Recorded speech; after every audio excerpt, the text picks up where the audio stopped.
नमस्ते दीदी भैया, देखिए हमारे यूट्यूब चैनल पर जा रहा है ये विवाह गीत चुटकुला विवाह नाच गीत है। पसंद है तो लाइक शेयर करना, घंटियाँ बोली घंटी की जरूरत पूरा देखिए और आगे बढ़ाइए। उजरल नगर बसी गईन जब दुल्हा आईन नगर में। उजरल नगर बसी गईल जब दुल्हा आइल नगर में।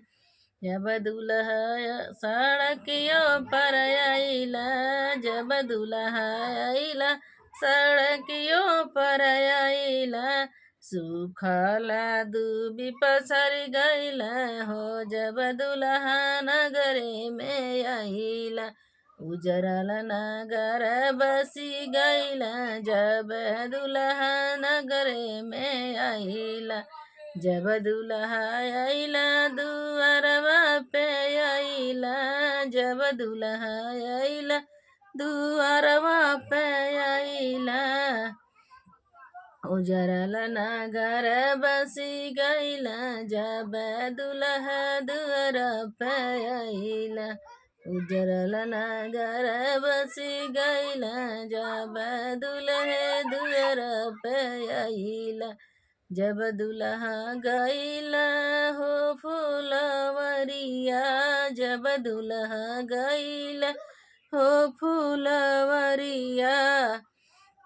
सुखल फूल फूला गईल तब दुल्हा नगरे में आइला। उजरल नगर बसी गईल जब दुल्हा नगरे में आइला। जब हो दुल्हवा गईल कुआनवा, जब हो दुल्हवा गईल कुआनवा। सुखल कुआन फूफू आइल जब दुल्हा नगरे में आइल। उजरल नगर बसी गईल जब दुल्हा नगरे में आइल।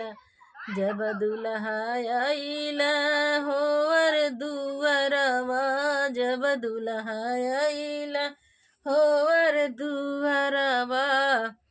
कुंवारी बेटुआ सोहागिनी बनवल तब दुल्हा नगरे में आइला। उजरल नगर बसी गईल तब दुल्हा नगरे में आइला। उजरल नगर बसी गईल तब दुल्हा नगरे में आइला।